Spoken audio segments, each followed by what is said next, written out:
listed item on the agenda from Chief Steffen concerning the Department of Homeland Security installation at the Chicago Executive Airport and the department's review of the vape tobacco ordinance. Thank you, City Administrator Wade. Thank you, Mayor Helmer and Council.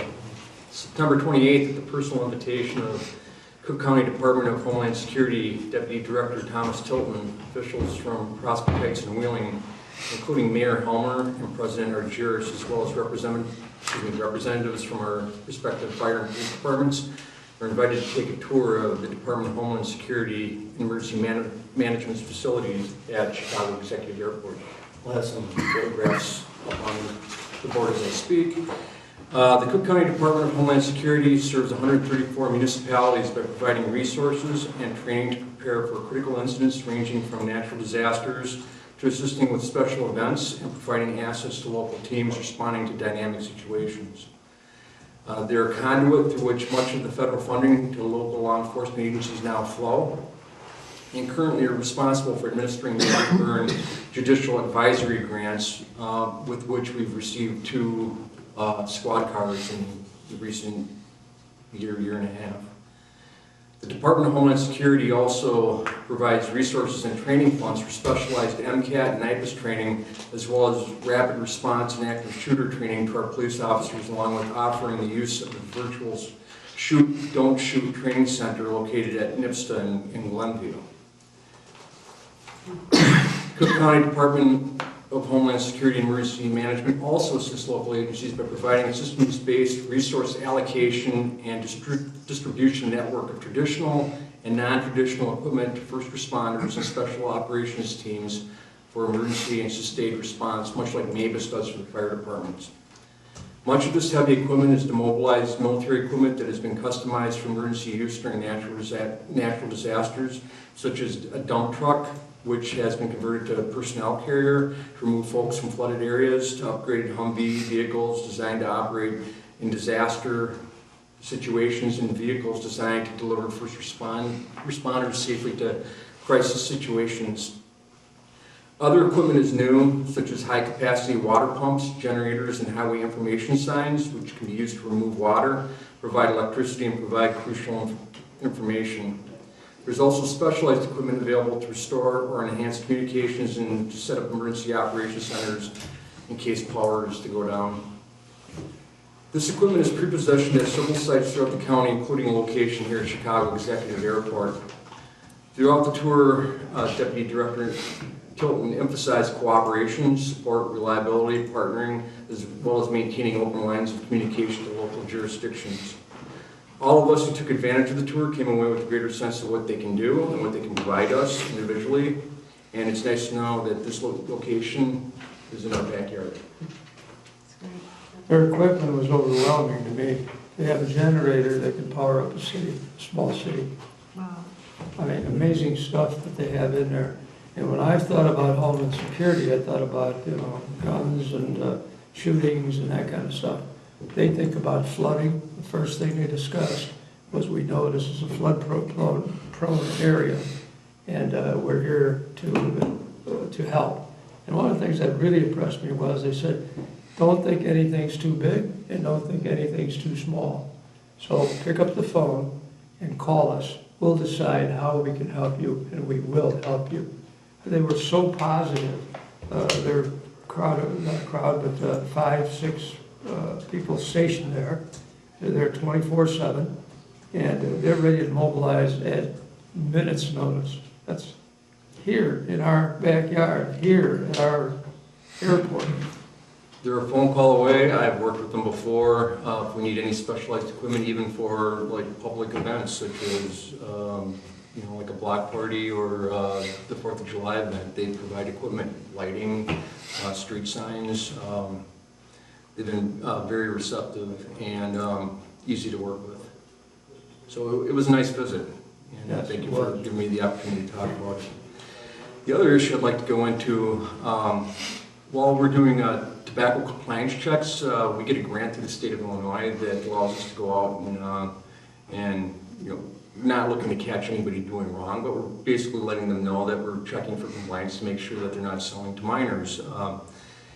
And over the course of the last few years, there's been a great increase in vape operations and nicotine nicotine liquids and what they call juices that now are being utilized in just like cigarettes. And as we were going through the code, we found that there's areas in the code that really doesn't specifically address these alternative nicotine types of products, as well as vape juices in particular. And also, we found that there's actually 2 sections of the code that deal with tobacco enforcement. And I think it'd be a good idea to kind of revisit this and take a look at this and maybe combine it and bring it all in under one chapter or section of the code, and maybe look at how we want to address some of the issues that just over the course of the last 5 years it's changed quite a bit. And I'd be looking for permission to work with legal on that in order to, again, just kind of bring this together, and so that when I go back to my officers and investigators and say, listen, this is how we proceed on this, and just make it clear. Is this a result of problems you had, or just to clear up a code in case you had problems? In case you have problems, actually we have cited individual business owners for selling tobacco products to vape products to minors, and then we've had to cite them under the state code. We haven't been able to do it under local ordinance because it doesn't. There's nothing that in the ordinance that applies, in particular to vape juices. How does that differ? Citing them under state code versus local? Local, we keep it all under, basically be like the liquor enforcement. Everything stays under this roof. The fines would come from the city. We would not have to refer anybody to the Cook County courts, who already seem to be overwhelmed. Okay.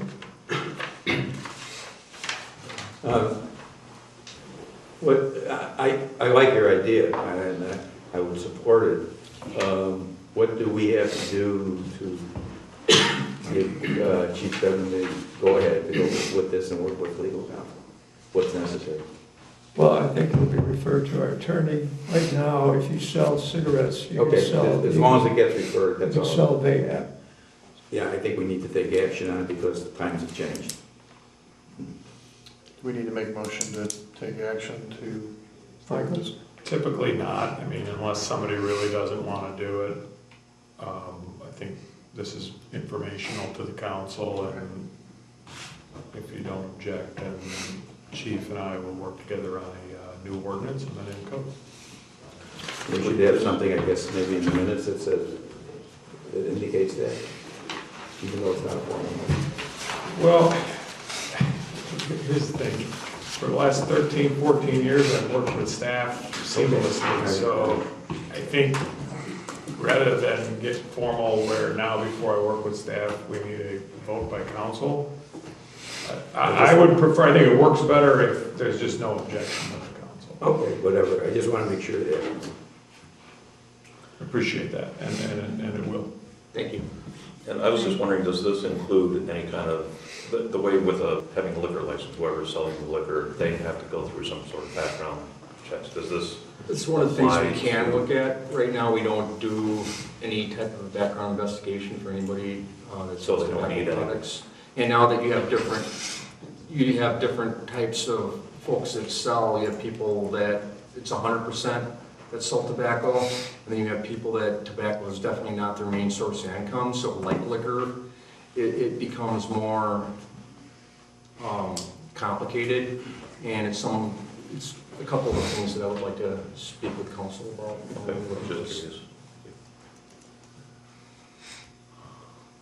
Like is this one of those things like liquor where it's 98% state, 2% local as far as what we can and can't do?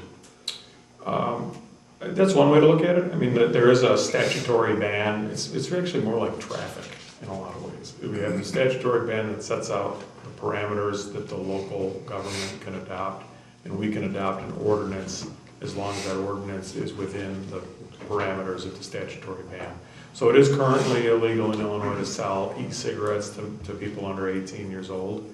And I think this would give the chief and his personnel an additional tool to work with when ticket writing, so that it goes on local call, it comes under local ordinance, and the council and the chief have more control over suggested penalties, et cetera, and then also pre-court adjudications of these things, so that they can be paid in advance, similar to a parking ticket. Okay. Thank you.